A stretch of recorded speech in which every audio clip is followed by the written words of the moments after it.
अस्सलाम नाज़रीन, प्रोग्राम खबर से खबर में नादिया मिर्ज़ा में खुशामदीद। नाज़रीन, दो बड़े अहम इशूज़ हैं। एक तो ये कि जो हमारी तमाम के तमाम जो मुस्तक़बिल की सियासत का दारोमदार है, वो तमाम के तमाम अक्सर ये चीज़ें जो है वो अदालतों में तय हो रही है। ख़ास तौर पे PTI को सियासत को लेकर, चाहे वो साइफर केस का मामला हो, चाहे वो इंट्रा पार्टी इलेक्शन हो जिसको इलेक्शन कमीशन ने तय करना है, या उसके अलावा जो है वो मुकम्मल तौर पर मामला जो खदशात का, तहफ़्फ़ुज़ात का जिक्र हुआ। इमरान खान साहब ने लिखा कि किस तरह से उनको लेवल प्लेइंग फील्ड नहीं दी जा रही, उनके साथियों को गुमशुदा किया जा रहा है, लापता किया जा रहा है, जबरी उनकी सियासी वाबस्तगी मुख्तलिफ चेंज करवाई जा रही है। ये तमाम चीज़ें उस पर सुप्रीम कोर्ट की जानिब से जवाब भी आ गया है। लेकिन एक और मामला जो पिछले 2-3 दिन से खबरों में है वो ये कि PMLN के अंदर भी इस सब मसाइल शुरू हो गए। दानियाल अजीज़ साहब ने एक मीडिया टॉक किया। उस मीडिया टॉक में उन्होंने एहसन इकबाल साहब को मुकम्मल तौर पर जिम्मेदार ठहराया मुल्क में महंगाई का और महंगाई ख़त्म ना करने का। उसका रिबटल भी दिया एहसन इकबाल साहब ने कि जी मैं इसका जिम्मेदार नहीं हूँ। लेकिन वो जिम्मेदार इसकी क्यों नहीं है, हम प्रोग्राम में जानेंगे, वो हमारे साथ होंगे। लेकिन असल में जो अंदरूनी कहानी को सामने आई है वो भी एहसन इकबाल साहब से पूछेंगे कि एक हल्का है जहाँ से एहसन इकबाल साहब अपने बेटे को टिकट दिलवाना चाह रहे हैं, जबकि उसी हल्के से जो कि दानियाल अजीज़ साहब हैं वो किसी उवैस कासिम साहब को वहाँ से जितवाना चाहते हैं और कहते हैं अगर वो उनको टिकट नहीं दिया तो मैं भी फिर आज़ाद हैसियत में लड़ूंगा। लेकिन इसमें मौक़िफ़ क्या है, एहसन इकबाल साहब हमारे साथ होंगे, उनसे हम बात करते हैं। अस्सलाम वालेकुम एहसन इकबाल साहब। एहसन इकबाल साहब, बहुत बहुत शुक्रिया आपके टाइम का। मामला ये है कि जो PDM हुकूमत आई थी वो इस बयानी के साथ आई थी कि मुल्क में महंगाई बहुत है और महंगाई का खात्मा करेंगे। लेकिन आप ही के अपने एक रहनुमा दानियाल अजीज़ साहब PMLN के मेंबर, वो अब आपको ही और आपसे हुकूमत से ज़्यादा आपकी ज़ात को मुद्दे इल्ज़ाम ठहरा रहे हैं कि आप जिम्मेदार हैं कि महंगाई का खात्मा नहीं कर सके, जिसकी वजह से हमारी पार्टी मुश्किल में रही और हमारा बयानिया मुश्किलात की ज़द में है। किस हद तक सच्चाई है उनके इस इल्ज़ामात में सर? देखिए, मैं उनके इल्ज़ामात का तो जवाब नहीं देना चाहता क्योंकि वो नहायत ही मज़ाक़ा खेज़ हैं। अलबत्ता PDM की जो हुकूमत आई थी वो इस बुनियाद पर आई थी कि पाकिस्तान जिसको डिफ़ॉल्ट के किनारे पहुंचा दिया गया था, हमने पाकिस्तान को दिवालिया होने से बचा। और हमारी जो 16 माह की हुकूमत है उसमें आपको पता है कि बहुत ही इख्तलाफात वाली जमातें शामिल हुई थी जो सिर्फ इसी कौमी फ़र्ज़ की अदायगी के लिए इकट्ठे हुए थे कि हम किस तरीके से पाकिस्तान को डिफ़ॉल्ट से बचाएं। जहाँ तक मुल्क के अंदर महंगाई का ताल्लुक है, इसकी बराह रास्त जिम्मेदारी इमरान खान साहब पर है, जो एक ऐसा मुआहदा IMF के साथ करके गए थे जिसके बारे में हमने उस वक्त ऑपोजिशन से आवाज़ उठाई थी कि जब भी इस मुआहदे पर अमल दरामद किया जाएगा तो इससे महंगाई आएगी। और ख़ुद इमरान खान साहब का TV पर बयान मौजूद है कि अभी बहुत महंगाई आनी है, जो हमने मुआहदा किया उसके नतीजे में महंगाई आनी है। जहाँ तक ये कहना कि प्राइस मॉनिटरिंग कमेटी की वजह से महंगाई हुई, प्राइस मॉनिटरिंग कमेटी का फ़र्ज़ जो है महंगाई कंट्रोल करना नहीं होता, उसका फ़र्ज़ होता है कि वो महंगाई को मॉनिटर करे, उसका तज्जिया करे और उसके ऊपर अपनी सिफारिशात दे। अब मैं मिसाल दूंगा कि मैं मरदमशुमारी की मॉनिटरिंग कमेटी का इंचार्ज था, तो अगर पाकिस्तान में आबादी में बहुत ज़्यादा इजाफा हुआ है तो क्या वो मेरी जिम्मेदारी थी? मेरी जिम्मेदारी तो सिर्फ मरदमशुमारी की गिनती कराना था। लेकिन अगर उसके नतीजे में आबादी में बहुत ज़्यादा इजाफा नहीं हुआ, वो मेरी जिम्मेदारी तो नहीं थी। अच्छा सर, ये तो चले आपका आर्ग्यूमेंट बड़ा वैलिड है और बड़ा सॉलिड भी है। लेकिन जो नेशनल प्राइस मॉनिटरिंग कमेटी है ये पहले फाइनेंस मिनिस्ट्री के अंडर आती थी, चाहे वो 2017 तक इसारदार साहब इसको चेयर करते थे, फिर PTI के गवर्नमेंट में शौकत तरीन साहब लास्ट तक करते रहे। शुरू के 4 महीने तो मिफ्ता इस्माइल साहब ने इसकी एक भी मीटिंग कॉल ही नहीं की, फिर इसको आपने इसको अपनी मिनिस्ट्री में ले लिया, इसकी क्या वजह थी फिर? जी, इसकी वजह यह है कि जो पहले पाकिस्तान ब्यूरो ऑफ स्टेटिस्टिक्स है, जो इदारा शुमारियात है, ये वजारत खजाना के साथ होता था। जब ये वजारत खजाना के साथ होता था तो ये उनको अपने तमाम डेटा दिया करता था और वजारत खजाना में इसकी मीटिंग हुआ करती थी। तो फिर इसको इदारा शुमारियात प्लानिंग मिनिस्ट्री के साथ अटैच कर दिया गया। तो इसको जब इधर हमारे साथ अटैच किया गया तो वजारत खजाना ने कहा कि इस मीटिंग को चेयर भी प्लानिंग मिनिस्टर कर लिया करें, क्योंकि ये इदारा जो पूरे मुल्क के अंदर मंडियों के भाव देखता है, ये वजारत मनसूबाबंदी के साथ अटैच है। तो इस वजह से प्लानिंग मिनिस्टर आया, वगरना तो आपको पता है जो महंगाई है उसके जो वजूहात हैं वो बहुत दूसरे हैं। जैसे मैंने आपसे कहा कि IMF की जो शराइत हैं, इसी तरह जो एक्सचेंज रेट है, या पेट्रोल की और डीजल की कीमतें हैं या बिजली और गैस की कीमतें हैं, ये वो हैं जो इन्फ्लेशन की इक्वेशन में जिनके जरिए इन्फ्लेशन को नापा जाता है। तो अगर कोई शख्स ये कहे कि प्राइस मॉनिटरिंग कमेटी की वजह से महंगाई हो गई है, तो उसके अपने मईशत का जो मालूमात है उसके बारे में बड़े सवालात उठ जाएंगे कि इतनी शैलो अंडरस्टैंडिंग है किसी की।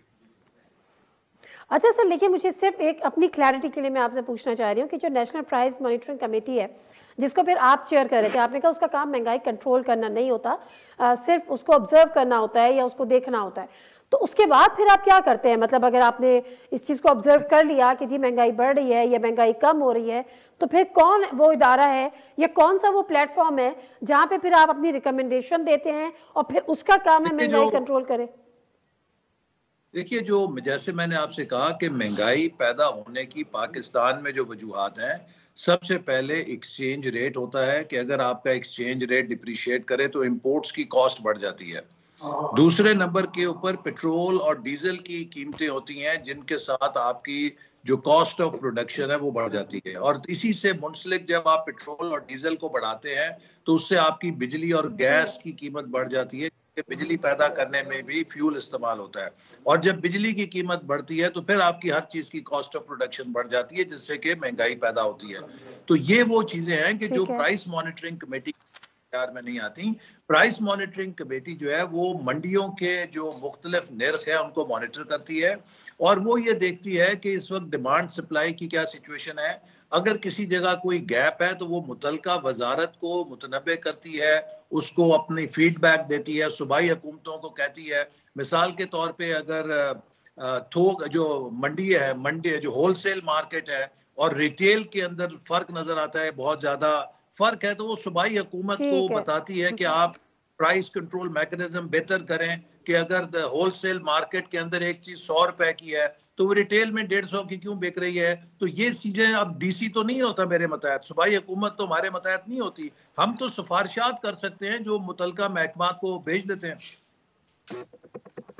बिल्कुल दुरुस्त है। अब दानियाल अजीज साहब को पार्टी ने शोकॉज नोटिस भी इशू कर दिया है, लेकिन कुछ खबरें ये सुनने में आ रही हैं कि जिस हल्के से आप अपने बेटे को इलेक्शन का टिकट दिलवाना चाहते हैं, वहां से दानियाल अजीज साहब जो हैं वो किसी उवैस कासिम को दिलवाना चाहते हैं। तो ये है बेसिकली वो कॉन्फ्लिक्ट जिसकी वजह पे उन्होंने आप पर ये वार किए हैं इल्जामात के।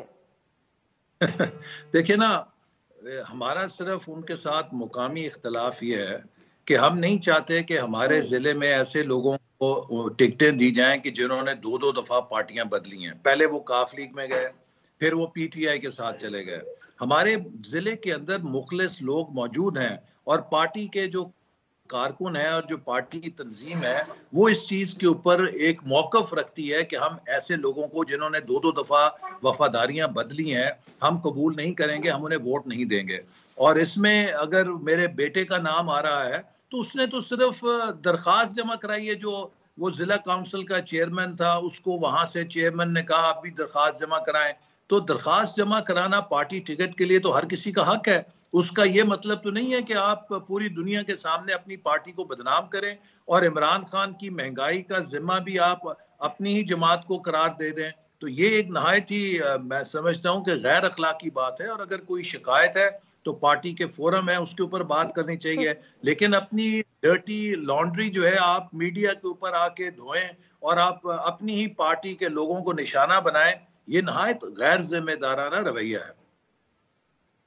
अच्छा, तो इसका मतलब है कि आप कम से कम इस चीज़ को इंडोर्स कर रहे हैं कि ये जो मामला है ये ज़ाती सियासी है, ना कि जो इल्ज़ामात वो लगा रहे हैं वो है।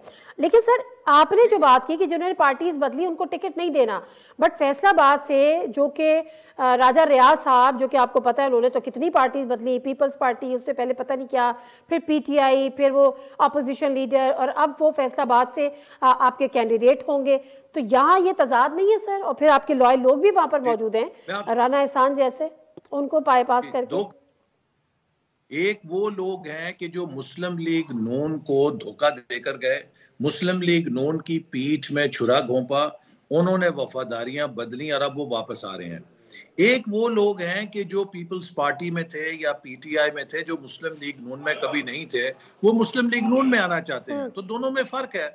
जो लोग मुस्लिम लीग नून को छोड़कर गए और मुस्लिम लीग नून की पीठ में छुरा घोंपा, और अब अगर वो वापस आना चाहते हैं तो यकीनन उनकी वो कैटेगरी तो नहीं हो सकती। और हमारे पास अगर अपने लोग, मुखलिस लोग दस्तयाब हों, हमारे अपने जो पार्टी के लोग जो मुखलिस हैं, वो विनिंग पोजीशन भी रखते हों, तो उनको छोड़ के हम अगर ऐसे लोगों को लाएं तो यकीनन हमारे कारकुनों की दिल आजारी होगी। तो हमारा सिर्फ ये मौकफ है कि जहां पर अपने मुखलिस कारकुन जो इलेक्शन जीत सकते हैं वहां मौजूद हों, उस जगह किसी ऐसे शख्स को लाना कि जो पार्टी से धोखा करके गया हो जाती है। लेकिन अगर किसी हलके में कोई इलेक्टेबल मौजूद नहीं है, पार्टी का अपना कारकुन नहीं जीत सकता, वहां पे खला है, और अगर आप वहां पे किसी को लेकर आते हैं ताकि वो सीट जीती जाए तो उसका जवाब बनता है। सर लेकिन जुलाई में जो बाई इलेक्शन हुए थे और जब आप उसका रिजल्ट आया, जो कि आप लोग नहीं उसमें उस तरह से कर सके, पोजीशन नहीं ले सके, उसका रीज़न यही बताया गया था कि चूंकि आपने लोटो को टिकट दिए थे तो अवाम ने उनको रिजेक्ट कर दिया। तो अब एक दफ़ा फिर अगर आप लोग वही प्रैक्टिस करेंगे तो फिर क्या अवाम में कबूल होगा? देखिए, हमारी, जैसे मैंने आपसे कहा कि अव्वलीन कोशिश यही इंशाल्लाह होगी और होनी भी चाहिए कि जहां जहां पार्टी का अपना विनिंग कैंडिडेट मौजूद है, जो पार्टी से मुखलिस है, उसको टिकट दिया जाए। और अगर किसी जगह हल्का खाली है या वहां पे हमारे कारकुन तो हैं लेकिन उनमें से कोई ऐसा असर नहीं रखता या पोजीशन नहीं रखता कि वो निशस्त को जीत सके, तो वहां पर अगर हमें कोई दूसरा कैंडिडेट है जो हमें शामिल होना चाहता है तो हम उसको ले सकते हैं। क्योंकि एंड ऑफ द डे इंतखाबी सियासत के अंदर अगर आपने हुकूमत बनानी है तो आपने नशिस्तें जीतनी है। तो सबसे पहली तरजीह इसी बात की होनी चाहिए कि अगर हमारा अपना कोई मुखलिस कारकुन मौजूद है जो इलेक्शन जीत सकता है, उसको ज़िबा करके वहां पर किसी इलेक्टेबल को नहीं लाना चाहिए। बिल्कुल दुरुस्त। तो सर अगर मैं थोड़ी सी स्पेसिफिक हो रही हूँ शायद, लेकिन जिस तरह से, क्योंकि मैंने राजा रियाज साहब की बात की, तो वहाँ पे तो राना एहसान साहब जो कि राना अफजल साहब के बेटे हैं, आप समझते हैं कि वो इतने लॉयल नहीं है या विनिंग कैंडिडेट नहीं है? देखिए, बात यह है कि जहां पर भी ऐसी एडजस्टमेंट होती है वो वहां के कारकुनों की रजामंदी से होती है। और जो भी, अगर किसी, जैसे मैंने कहा कि जो राजा रियाज साहब हैं वो मुस्लिम लीग नून में कभी नहीं थे, वो हमें छोड़कर दगा देकर नहीं आए, वो मुस्लिम लीग नून में पहली दफा आए हैं, तो उनकी हैसियत उन लोगों से मुख्तलिफ है जो हमें छोड़कर गए थे। और अगर हम किसी ऐसे इलेक्शन को लेंगे तो वो जो मुकामी वहां की तंजीम है और जो हमारे नुमाइंदे हैं, अगर उनकी रजामंदी होगी तभी उसका फायदा है। लिहाजा हम कोशिश यही करते हैं कि जहां पर कोई ऐसी नागुज़ीर सूरत हाल हो, वहां पर हम अपने मुकामी कारकुनों को और मुकामी तंजीम को इत्मीनान में लेकर करें। सर कब तक फाइनल कर लेंगे अपने कैंडिडेट्स आप लोग, अपनी लिस्ट पंजाब और दीगर सूबों में? हमारे पार्लियामेंट्री बोर्ड की मीटिंग्स जो है 19 तारीख तक जारी हैं, जिसमें मुख्तलिफ डिवीजन और सूबों का हम हिस्सा लेंगे। इंशाल्लाह ताला मुझे उम्मीद है कि उसके चंद एक दो रोज बाद तक हतमी जो फहरिस्त है वो जारी कर दी जाएगी। सर आखिर में सिर्फ आप जरा ये जाते जाते कमेंट करते जाएगा कि जो पीपल्स पार्टी आप लोगों के ऊपर खुलकर वार कर रही है, और आपकी तो परफॉर्मेंस पे भी बिलावल भुट्टो जरदारी साहब ने सवाल उठा दिए थे कि आप जवाब दें, आपकी परफॉर्मेंस क्या रही, आपके परफॉर्मेंस की बेस पर इलेक्शन कॉन्टेस्ट कर सकते हैं। तो 16 महीने का इत्तेहाद और उस इत्तेहाद के बाद ये तेवर मुनासिब है? देखिए, जो इलेक्शन है, इलेक्शन में हर पार्टी ने अपनी बात करनी है और ये हल्की फुल्की मौसीकी जो है इलेक्शन के इंतखाबी मुहिम का हिस्सा है। लेकिन इस तरह की बात करके खुद बिलावल भुट्टो साहब अपना कद छोटा कर रहे हैं, क्योंकि वो उस हुकूमत में आखिरी वक्त तक शरीक थे, उनके पार्टी के वज़रा शरीक थे, और जितने भी फैसले वज़ीर आज़म शहबाज शरीफ ने किए वो इत्तफाक राय के साथ किए। मैं काबीना के इजलासों में शरीक होता रहा, मुझे नहीं याद कि कभी किसी काबीना के इजलास में बिलावल भुट्टो साहब ने कोई इख्तलाफी नोट दिया हो। और आइन की रूह से काबीना की कलेक्टिव रिस्पॉन्सिबिलिटी होती है। लिहाजा आपका कोई भी शोबा हो, आप वजीर खारजा हो, दाखिला हो, लेकिन आप पूरे काबीना की मजमूई कारकर्दगी के लिए जिम्मेदार और जवाबदेह होते हैं। लेकिन अगर आप समझते हैं कि आप ऐसा नहीं करना चाहते तो उसका रास्ता ये है कि आपको अपने ओहदे से इस्तीफा देना चाहिए और काबीना से अलहदा हो जाना चाहिए। तो ना ही बिलावल भुट्टो साहब ने आखिरी वक्त तक इस्तीफा दिया, ना ही कभी उन्होंने कोई इख्तलाफी नोट रिकॉर्ड कराया। तो उसके बाद अगर वो उस हुकूमत की कारकर्दगी से खुद को जुदा कहें तो ये बात एक लतीफ़ा तो हो सकती है, हकीकत नहीं हो सकती। इलेक्शन के बाद दोबारा से पीटीआई तो नहीं फिलहाल, या सूरत हाल इलेक्शन में पीटीआई को देख रहे हैं वैसे आप सर, बल्ले का निशान? इलेक्शन में यकीनन पीटीआई भी हिस्सा लेगी, दीगर जमातें भी हिस्सा लेंगी। अलबत्ता जिन लोगों ने 9 मई को एंटी स्टेट एक्टिविटीज में हिस्सा लिया है, उनको तो अमेरिका जैसी जमहूरियत में भी माफी नहीं मिलती, तो पाकिस्तान में कैसे माफ किया जा सकता है। जिन लोगों ने कैपिटल हिल पर हमला किया था, उनको 18-18 साल कैद की सजाएं सुनाई गई हैं, हजारों की तादाद में गिरफ्तार हुए हैं वो लोग। अमेरिका की जमहूरियत ने उन्हें माफ नहीं किया, तो पाकिस्तान की जमहूरियत से हम क्यों तवक्को रखते हैं कि ऐसे लोगों को, जिन्होंने हमारी फौजी तनसीबात पे हमला किया, जिन्होंने शहीदों की यादगारों को मिसमार किया, जिन्होंने कायदे आजम के घर को जला के राख कर दिया, कि उनको माफ कर दिया जाए। सर आखिरी सवाल, इलेक्शन के बाद पीपल्स पार्टी और पीएमएलएन का एक दफा फिर इत्तेहाद हो सकता है, मिलकर हुकूमत बना सकते हैं? देखिए, जो इंतखाब के बाद की सूरत हाल है, इसका सारा दारोमदार नताइज के ऊपर है, और मैं समझता हूँ कि इंशाल्लाह पाकिस्तान के अवाम समझते हैं कि एक कमज़ोर फ्रैक्चर्ड मैंडेट जो है पाकिस्तान के लिए मुश्किलात पैदा करेगा, और हम उम्मीद रखते हैं कि हमें एक वाज़े मेजॉरिटी मिलेगी ताकि हम एक मुस्तहकम स्टेबल हुकूमत बना सकें और वो फैसले ले सकें जिनकी पाकिस्तान को ज़रूरत है। आपको मालूम है कि अगर एक फ्रैक्चर्ड या एक बहुत ही कमज़ोर मखलूत हुकूमत हो तो उसमें फैसला साजी नहीं की जा सकती।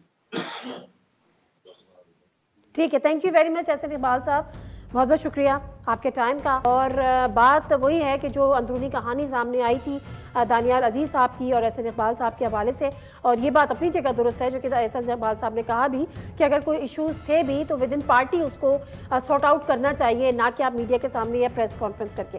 लेकिन मामला ये नहीं था कि एहसन इकबाल साहब जिम्मेदार हैं या XYZ जिम्मेदार है। मामला ये था कि एहसन इकबाल साहब के अपने जो साहबजादे हैं अहमद इकबाल साहब, उन्होंने उस हल्के से अपने दरख्वास्त दी है कि वो इलेक्शन का टिकट उनको चाहिए कॉन्टेस्ट करने के लिए, और जबकि जो दानियाल अजीज़ साहब है वो किसी अहमद उवैस साहब जो उवैस कासिम साहब को वहाँ से इलेक्शन जितवाना चाहते हैं, जिसका पर मौक़िफ़ ये है कि उन्होंने हमसे वफादारी नहीं निभाई थी। PTI के पिछले दफ़ा टिकट से उन्होंने इलेक्शन कॉन्टेस्ट किया था जिसको वो हार भी गए थे, तो जिन्होंने पार्टी के साथ वफादारी नहीं निभाई, पार्टी को धोखा किया, उनके साथ इस किस्म का दोबारा से उनको इस तरह पार्टी में नहीं लिया जा सकता। ब्रेक लेना है और ब्रेक से वापस आऊँगी तो हमारे साथ अहमद उवैस साहब PTI के सीनियर रहनुमा हैं, सीनियर लीगल एक्सपर्ट भी हैं, और शाह खावर साहब हमारे साथ मौजूद होंगे। हमारे साथ रहिए।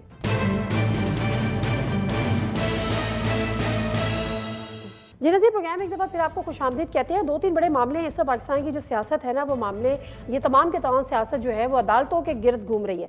अदालतों के फैसलों पे मुनहसर है कि आगे आने वाली सियासत का मुस्तकबिल क्या होगा, या कम अज़ कम PTI की सियासत की हद तक PTI की सियासत का मुस्तकबिल क्या होगा।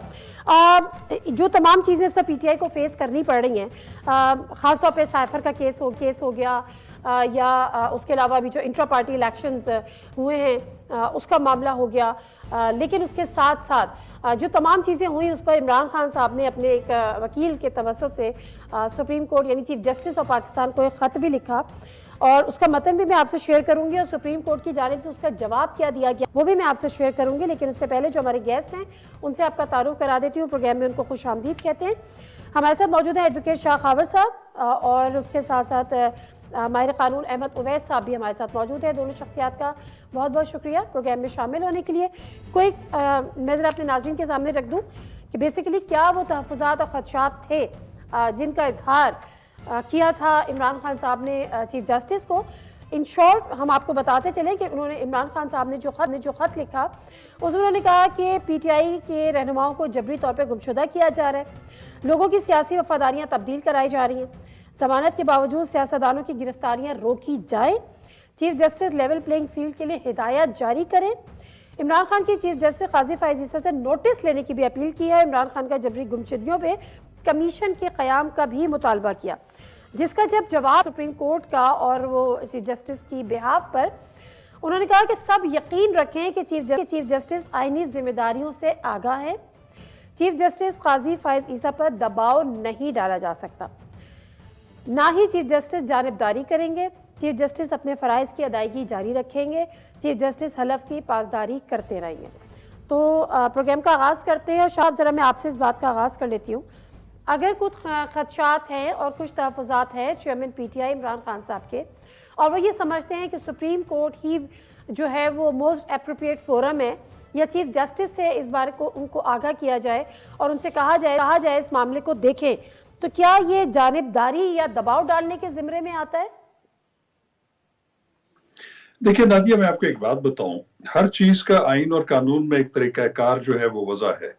इसमें कोई शक नहीं है कि जो आर्टिकल 184(3 है, original jurisdiction of the supreme court, जिसमें वो बुनियादी हकूक लोगों को इन्वॉल्व हो और जिसका जो है मुफाद आमा के साथ ताल्लुक हो, उस पर वो एक खत के ऊपर भी कॉग्निजेंस ले सकते हैं। इसमें कोई शक नहीं है, ऐसे माजी में हुए हैं ऐसी सूरत हाल।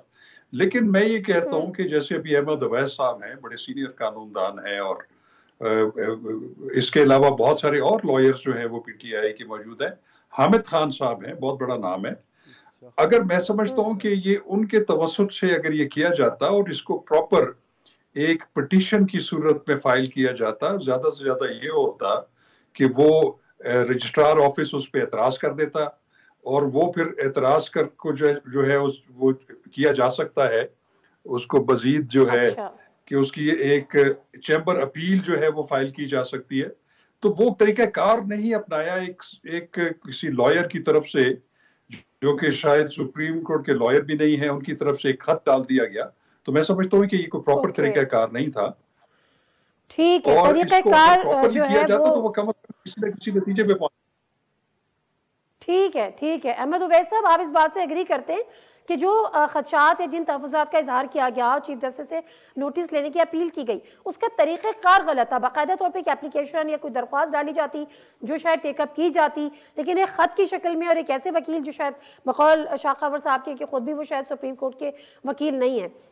आप मानते हैं इस मौक़िफ़ से, आप एग्री करते हैं? देखिए, बात यह है कि एक तरफ चीफ जस्टिस साहब ये कह रहे हैं कि वो पूरी तरह से अपनी आइनी जिम्मेदारियाँ पूरी करने के ऊपर वो कमिटेड हैं और वो कर रहे हैं पूरी। और ये ख़त में उन्होंने ये नाहमवारी का जिक्र किया है, डिस्क्रिमिनेशन का जिक्र किया है, और जिन तकलीफ़ों से, जिन प्रॉब्लम से इस वक्त पीटीआई दो चार है और चेयरमैन दो चार हैं, और जो रवा रखा जा रहा है, एक तरफ नवाज शरीफ की शक्ल के अंदर इंसाफ की शक्ल नज़र आती है, दूसरी तरफ जो है वो आपने देखा कि जो चेयरमैन पीटीआई के साथ हर चीज़ डिले की जा रही है, उनकी अपील का फैसला करने में तारीखें आगे डाल दी जाती हैं, और इक्वल प्लेइंग फील्ड नहीं मिल रहा है, कॉर्नर मीटिंग की इजाज़त नहीं दी जाती है। ये सारी बातें उन्होंने डिटेल से उसमें दी हैं।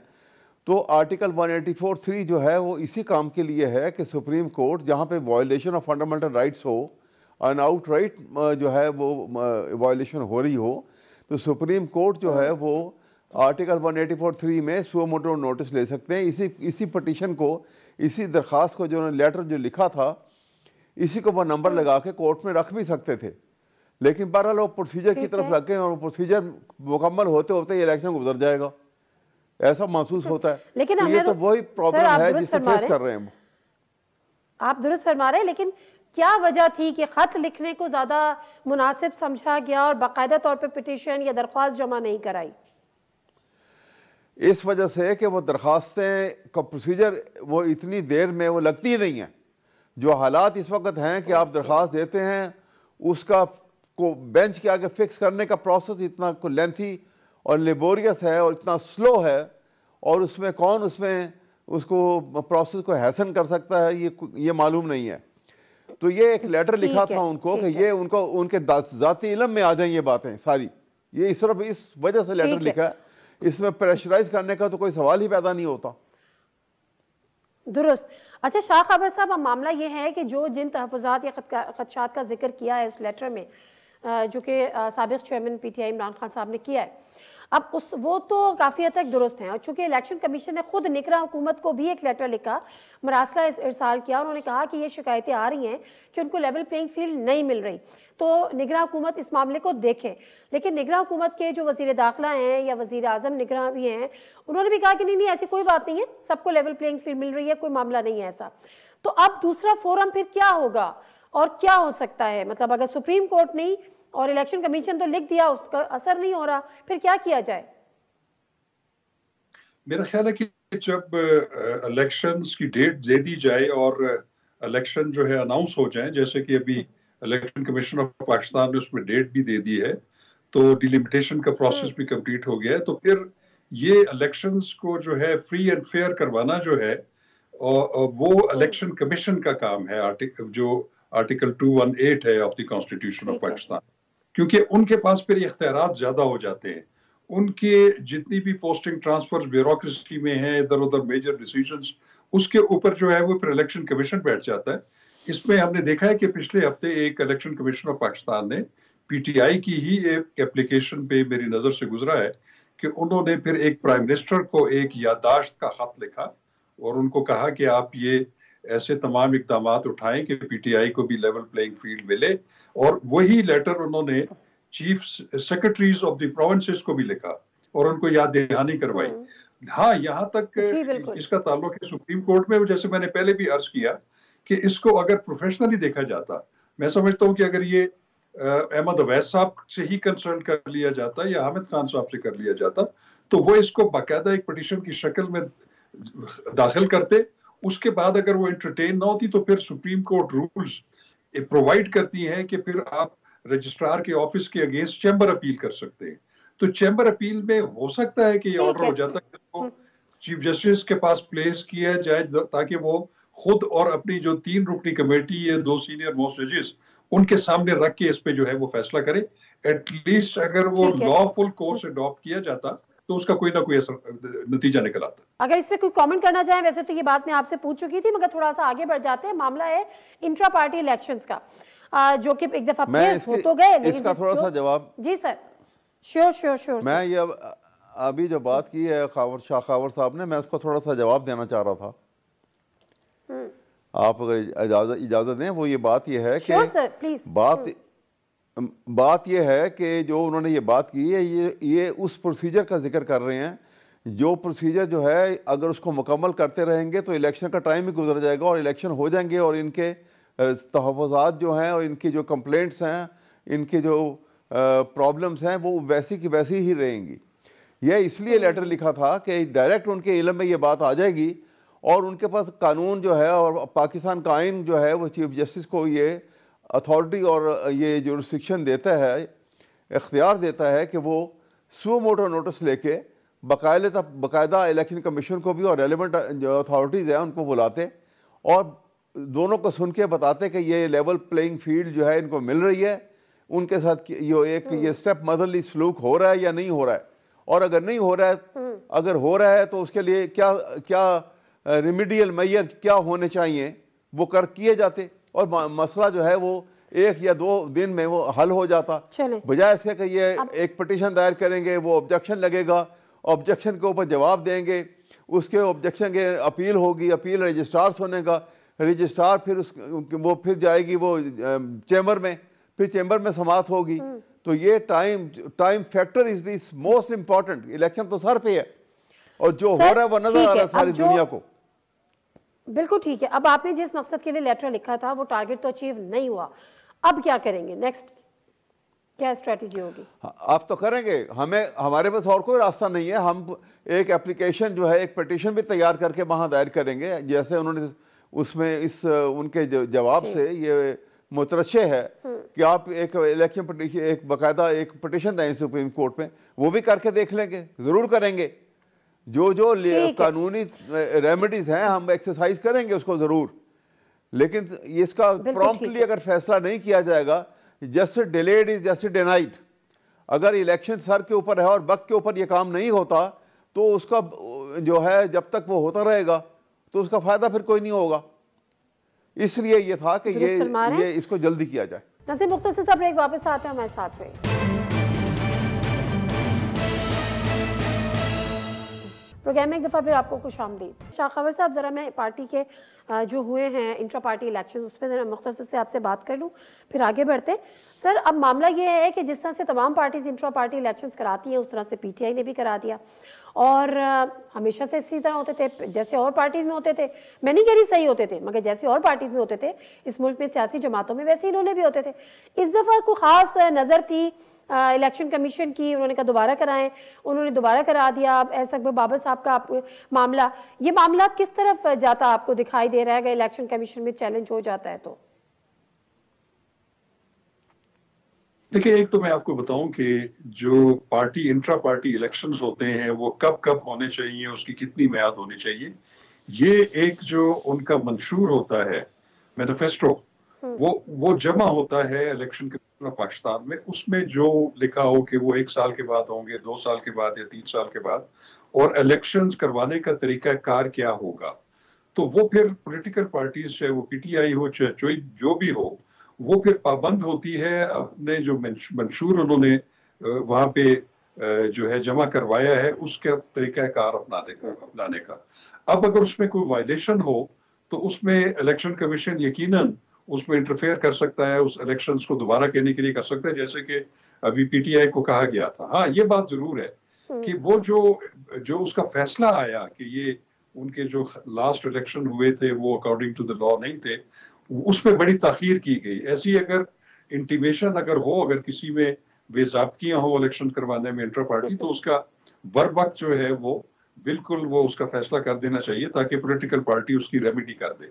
अब देखना यह है कि क्योंकि मुझे उनके मंशूर का नहीं पता कि उनका तरीकाकार क्या है इलेक्शंस का, अगर उसमें कोई वायलेशन होगी तो उसको इलेक्शन कमीशन ही देख सकता है। बाकी मैं समझता हूं कि उस पर कोई रायज़नी नहीं कर सकते।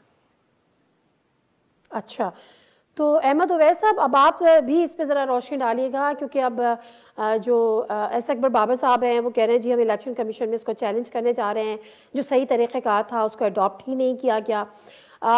क्या होगा मैक्सिमम, आप क्या देख रहे हैं? अगर वहाँ पे चैलेंज हो जाता है, बल्ले का निशान नहीं मिलता, स्टे ऑर्डर आ जाता है, क्या सूरत हाल पैदा हो जाएगी ऐसे में? मेरे ख्याल में प्रोसीजर जो इनका अपने मैनिफेस्टो और इनके कॉन्स्टिट्यूशन के मुताबिक इलेक्शन जो है बिल्कुल सही तरीके से उन्होंने करवा दिए हैं। उनकी अर्जेंसी के पेश नज़र भी उन्होंने जो है इस रिक्वायरमेंट को पूरा किया है। बाकी जो वो अकबर बाबर साहब ने जो बात अब कर रहे हैं, अपने आप को एक तरफ कहते हैं कि वो लाइफ मेंबर हैं, होंगे, यकीनन होंगे लाइफ मेंबर।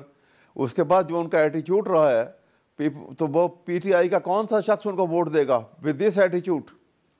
और उन्होंने कब नॉमिनेशन पेपर दायर किए हैं? देखिए ना, नॉमिनेशन पेपर दायर करने का टाइम था, 1 दिन पहले दायर हुए हैं, बाकायदा सबके आए हैं। जो अनअपोज जो इलेक्ट हो गए हैं उनके नॉमिनेशन पेपर बाकायदा आए हुए थे। चेयरमैन लेकिन सॉरी, मैं आपकी बात काट रही हूँ अहमद उवैस साहब, माजरत के साथ। वो कह रहे थे कि मैं 1 दिन पहले गया, मैं जानने के लिए गया, ना वहाँ पर कवायद व ज़वाबित का कोई पेपर था, ना वहाँ पे कोई वोटर लिस्ट थी, ना वहाँ पे दीगर नॉमिनीज़ की कोई वो डिटेल्स थी। मुझे तो कुछ दिया ही नहीं गया। मैं तो इस इरादे से गया था कि मैं अपने नॉमिनेशन पेपर्स जमा कराऊंगा। मुझे ये मीडिया का ज़माना है, अगर इन्होंने किया होता जिस तरह ये शो डालते हैं, ये जाके दिखा रहे थे कि ये नॉमिनेशन पेपर है, मैं लेकर आया हूँ, देखो कोई इसको एक्सेप्ट नहीं कर रहा, ले नहीं रहा। इन्होंने तो कहीं दायर ही नहीं किए। ये तो अब एक आफ्टर थॉट है, उसको शोर मचा रहे हैं इसको आगे। इन्होंने कहीं पर भी ये बात नहीं की है। और जिस अंदाज में वो पीटीआई के साथ और उनकी लीडरशिप के साथ जो सलूक रवा रखा हुआ है उन्होंने, ये क्या एक्सपेक्ट कर सकते हैं कि क्या इनको कोई इलेक्ट करेगा? एज प्रपोजर मैंने खुद साइन किए हैं उनके नॉमिनेशन पेपर, सबके इसी तरह हुए हैं। और आप बाकियों का अगर मंशूर देखें और इनके इलेक्शन के रिजल्ट देखें बाकी पॉलिटिकल पार्टीज़ के, तो अभी भी हम उनसे अच्छे हैं। उनमें तो कोई बाकायदा तौर पर इलेक्शन ही कभी नहीं होता, डायनेस्टीज बनी हुई हैं। आप नून लीग को देख लीजिए, नवाज शरीफ डायनेस्टी बनी हुई है। उधर जरदारी साहब को देख लीजिए, नॉमिनेशन होती है बाकायदा, वहाँ लिख के और ख़त्म कर दिया जाता है और वहाँ कोई बोलता नहीं। ठीक है, मैं इस पे डायनेस्टीज पे जरूर बात करूंगी, क्योंकि जाहिर सी बात है, देखा वो भी यही रहा ना, शरीफ खानदान से बाहर नहीं निकलती कोई भी ओहदा ऐसा है, चीफ ऑर्गेनाइजर बेटी हो गई, प्रेसिडेंट वो हो गए, कायद वो हो गए, और यू जस्ट नेम इट। इसी तरह से भुट्टो खानदान से बाहर नहीं निकलती। इस पे भी मैं बात करूंगी, लेकिन उससे पहले शाह खबर साहब, मुझे आपकी मायराना राय ये चाहिए कि अब अगर एस अकबर बाबर साहब इलेक्शन कमीशन चले जाते हैं और वहां उसको वो चैलेंज कर देते हैं, तो फिर क्या होगा? मतलब इस इलेक्शन को जो है वो सस्पेंड कर दिया जाएगा, एक्सेप्ट नहीं किया जाएगा, और मैक्सिमम अगर ये भी कर देते हैं तो फिर मैक्सिमम कॉन्सिक्वेंसेस क्या होंगे? बल्ले का निशान नहीं मिलेगा या पार्टी नाअहल हो जाएगी इलेक्शन कॉन्टेस्ट करने से?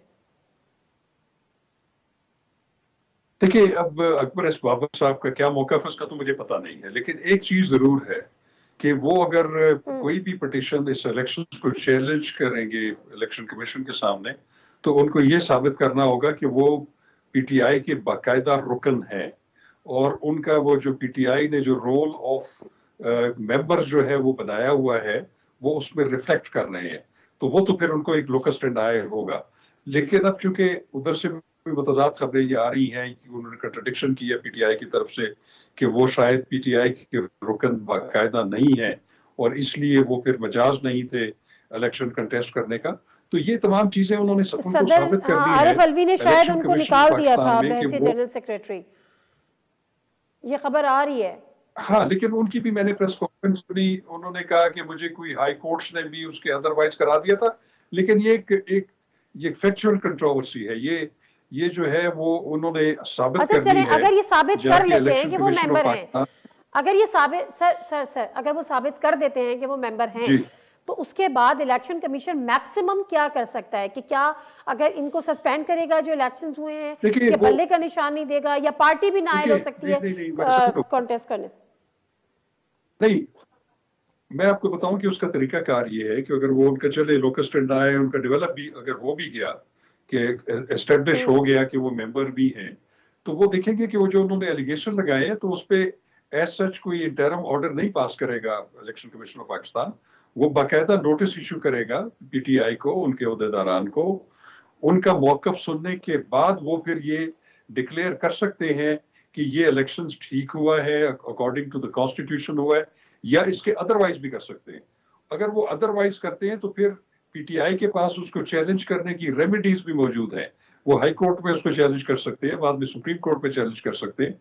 लेकिन एक बात जरूर है कि ये चूंकि एक सेंसिटिव हर पॉलिटिकल पार्टी के लिए वक्त है कि वो चूंकि इलेक्शन नजदीक है, आगे शेड्यूल का ऐलान होना है, कैंपेन होनी है, तो उसमें यकीनन उनके उस पे जो है उनकी इलेक्शन कैंपेन जरूर मुतासिर होगी, एक अनसर्टेनिटी होगी।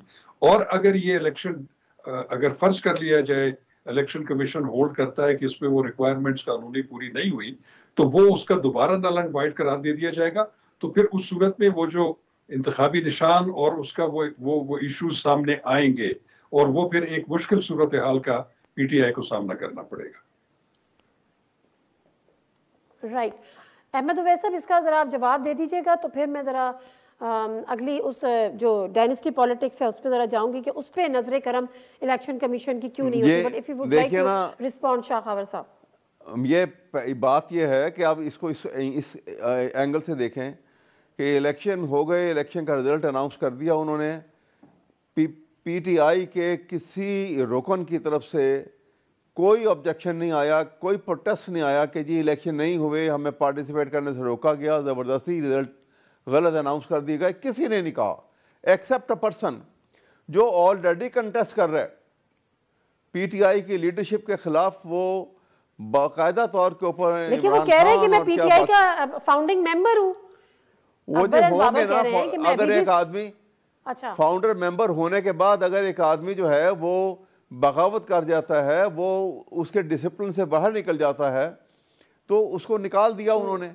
अब चलो नहीं निकाला या इसको डिस्प्यूट करना चाहते हैं वो, तो लेके तो आता है वक्त के ऊपर, पेपर तो लेके नहीं आए वो। अब ये बात सारी करेंगे इलेक्शन कमीशन में करें, लेकिन जैसे इलेक्शन कमीशन पहले एक पार्शियल वे में चल रहा है, अगर अब भी चलेगा तो कोई बात नहीं, इसको कंटेस्ट करेंगे, देखेंगे हम। लेकिन इस तरह से एक बड़ी पार्टी को आउस्ट नहीं किया जा सकता, ना उसके निशान को बदला जा सकता। ये एक हाई हैंडेडनेस होगी जो कानूनी हरबों के अलावा ये इंतहाई अनकॉन्स्टिट्यूशनल और गैर कानूनी एक तरीक़ेकार होगा, एक लेजिटिमेट तरीके से किसी पार्टी को पार्टिसिपेट करने से रोकने के लिए। और ये बड़ी ख़तरनाक किस्म की गेम है जो अगर इस किस्म की गेम खेल के एक पार्टी को आउट करने की कोशिश करेंगे तो इसके नुकसानात होंगे, इसके रेपरकशन होंगे और इसमें डिस्टेबलाइजेशन में इजाफा होगा। और ये बात नोटिस लेना चाहिए इस बात का। आपको लगता है कोई मेलाफाइड इंटेंशंस हैं इसके पीछे? बिल्कुल, हर वो इंटेंशन जिससे इनको आउस्ट किया जा सके, इनको डिले किया जा सके, इनके खिलाफ चार्जेस, फॉल्स चार्जेस लगा के इलेक्शन प्रोसेस से इनको रोका जा सके, वो हो रहा है इस वक्त। आप देख नहीं रही, आपके सामने है। एक आदमी जो है इमरान नवाज शरीफ की शक्ल के अंदर, जिस वक्त पाकिस्तान में आए हैं, वो उस वक्त एब्सकॉन्डर भी थे, वो उस वक्त कॉन्विक्ट भी थे। अनप्रेसिडेंटेड तरीके से उनको बेल दे दी गई और पब्लिक जलसा अटेंड करने का भी उनको इख्तियार दे दिया गया और उसके बाद उनको बरी कर दिया गया। मैं तो एक बात मुझे इजाज़त दें, मैं ये भी कहना चाहता हूँ कि जिस तरीके से उनको बरी किया गया है, उनको यहाँ उनकी जायदाद भी नज़र नहीं आई, तो अब तो उन्हीं जज साहबान को चाहिए कि एक रेड कारपेट बिछाएं, कुर्सी बिछाएं और ऊपर नवाज शरीफ को बिठाएं और अपने मुकद्दस हाथों से एक और काम करें कि उनके सर के ऊपर पाकिस्तान का करप्शन के बादशाह का ताज जो है वो उनको पहना दें नवाज शरीफ। चलें नसीम मुख्तसर साहब, ब्रेक, वापस आते हैं हमारे साथ में।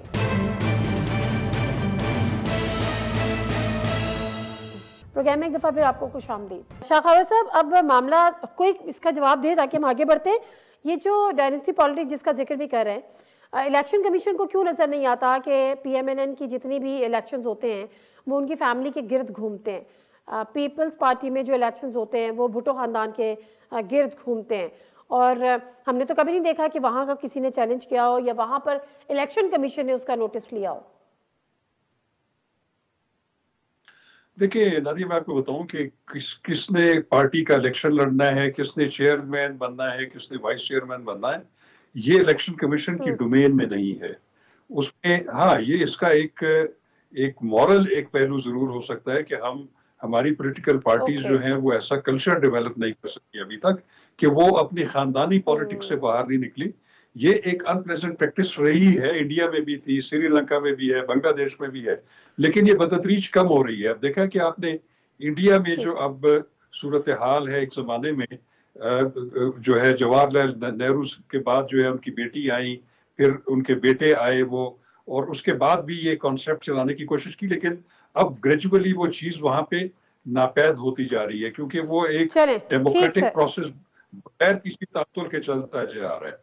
तो मैं समझता हूँ कि इसमें कोई कानूनी कोई कदगन नहीं है, लेकिन इसका एक वैसे पहलू जरूर है कि क्यों ये हेरिडिटरी जो है ये दूसरे लोगों को क्यों नहीं मौका दिया जाता। मैं बिल्कुल ठीक है, बिल्कुल होना भी चाहिए। अच्छा सर, अब जरा मैं मुख्तसर सी साइफर वाले केस में बात करूंगी क्योंकि कोर्ट ऑर्डर आया कि जी मीडिया को एक्सेस दे दी जाए, नोटिफिकेशन दोबारा से जेल ट्रायल का मौसूल भी हो गया, उसके बाद आम आवाम को दी जाए। उनके कुछ इल्ज़ामात हैं कि पता नहीं कहाँ से लोगों को ला के बिठा दिया गया, कहा कि ये आम आवाम है, मीडिया को उस तरह से एक्सेस नहीं दी गई, सिर्फ 3 नुमाइंदों को अंदर किया गया। तो सर ये बड़ा इम्पॉर्टेंट, आप मुझसे कई बेहतर ज़्यादा जानते हैं, आप खुद इसके वकील भी हैं, कि इंतहाई सेंसिटिव भी है और इंतहाई इम्पॉर्टेंट भी है। अब अगर इसमें ट्रांसपेरेंसी पे क्वेश्चन मार्क उठा देंगे, लगा देंगे, तो फिर तो ये बड़ा पेनफुल चीज़ हो जाएगी। तो क्यों इतनी ज़्यादा इस पे सीक्रेसी रखी जा रही है? देखिए बात ये है कि ये जो अभी जेल ट्रायल हो रहा है और उसमें आपने देखा है कि इस्लामाबाद हाई कोर्ट के एक डिवीजन बेंच ने भी ये कहा है कि ये जो भी ट्रायल जो है वो ओपन होने चाहिए और उसमें तमाम जो लोग उधर उसमें शिरकत करना चाहते हैं मीडिया समेत उनको इजाजत होनी चाहिए।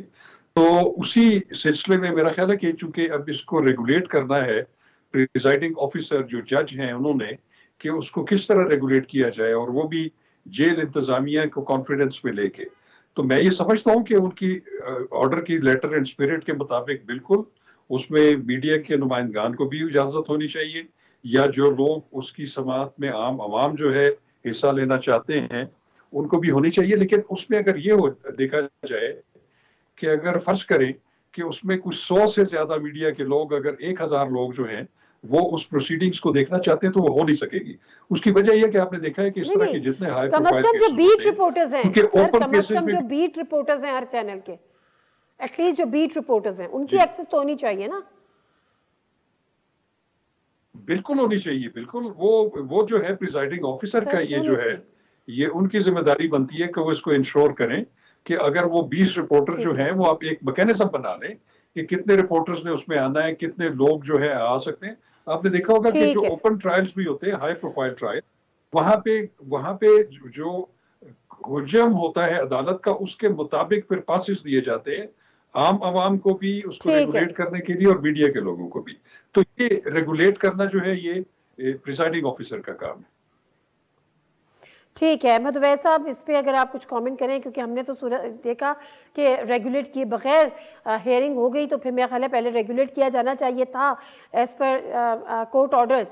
लेकिन अब इस मामले की जो सेंसिटिविटी है, कहा जा रहा है कि मिनिमम जो सज़ा है वो 14 साल और मैक्सिमम सज़ाए मौत। और अभी मैं कहीं पढ़ रही थी, शायद परवेज़ खटक साहब कह रहे थे कि ये तो दहशतगर्दी का केस है, उसके ज़िम्मे में आता है। देखिए ना, यही मैं आपको बता रहा हूँ कि असल में यहाँ पे ना तो कोई कानून को मद्देनज़र रख रहा है, ना प्रोसीजर को मद्देनज़र रखा जा रहा है। सिर्फ एक ही चीज़ मद्देनज़र है कि इमरान खान को किसी तरीके से ऐसी जगह फंसा दिया जाए कि वो इलेक्शन में पार्टिसिपेट ना कर सके, और पीटीआई को एज चेयरमैन और एक पार्टी हेड जो है वो उससे बिल्कुल लाताल्लुक़ उसको कर दिया जाए। और पार्टी को पहले भी तितर बितर किया जा रहा है, उसके ऊपर हर किस्म के जो है वर्कर के ऊपर इल्ज़ामात लगा के उनको जेलों में बंद किया हुआ है, ख़वातीन के साथ बदसलूकी की जा रही है। तो ये एक ऐसा तरीक़ेकार है जो we are heading towards a bigger clash towards this type stabilisation of Pakistan. ये बड़ा ख़तरनाक खेल है जो हो रहा है। बात यह है कि कहा जाता है कि justice is not only to be done, it is seen to be done, कि नज़र भी आए कि इंसाफ जो है वो उसके तकाजे पूरे हो रहे हैं। तो division bench of Islamabad high court कह रहे हैं कि जी आप ओपन ट्रायल करें, और ये ट्रायल नहीं होगा और हर एक को इजाज़त होगी, और प्रिजाइडिंग ऑफिसर जो है वो उसको भी डिफाई कर रहा है। अंदाज़ा लगाइए कि हो क्या रहा है, ये निज़ाम किस तरह से ख़राब हो चुका है। इसका मतलब है कि कोई फोर्सेस ऐसी हैं जो एक प्रिजाइडिंग ऑफिसर को भी प्रॉम्प्ट कर रही हैं कि तुम हाई कोर्ट के ऑर्डर को डिफाई करो, तुम्हें कुछ नहीं कहा जाएगा। ये ख़तरनाक खेल खेला जा रहा है यहाँ पर। और ये खेल जो है, ये जब आप कॉन्स्टिट्यूशन से हटेंगे और रूल ऑफ लॉ की जगह पे आप सब्स्टिट्यूट करके उसको रूल ऑफ अथॉरिटी या डेस्पोटिज्म ले आएंगे, तो फिर निज़ाम में इतनी बड़ी खराबी आएगी कि वो सब कोई तूफान की तरह, एक सैलाब की तरह बहा के ले जाएगा। ठीक है, thank you very much Ahmed Uwais साहब। शाह आपका भी बहुत बहुत शुक्रिया प्रोग्राम में टाइम देने के लिए। मुख्तसर ये कि जिस तरह से अहमद उवैस साहब ने भी इस चीज़ की ज़रूरत कि इंसाफ ना सिर्फ इंसाफ हो बल्कि इंसाफ होता हुआ नज़र भी आए। और अगर इसी तरह से सीक्रेसी और अगर हाई कोर्ट के ऑर्डर को भी जो है वो कंप्लाइंस नहीं किया जाएगा, और उसके बावजूद ना मीडिया की एक्सेस, और आम लोग कौन गए थे ना उनको इमरान खान साहब पहचानते थे, ना उनकी फैमिली पहचानती थी, ना कोई वकीलों को पता था। लेकिन बहरहाल जो बातें की गई हैं उनकी अहमियत अपनी जगह है, क्योंकि केस की नौयत बहुत ज़्यादा सेंसिटिव है। डिपेंड करता है कि सूरत हाल मुल्क की नहीं ना सही, लेकिन पीटीआई की और पीटीआई के साबित चेयरमैन इमरान खान की किस्मत का, एक तरह से सियासी किस्मत का ये फैसला होना है। प्रोग्राम से दीजिए नादिर मिर्ज़ा को इजाज़त। अल्लाह हाफ़िज़।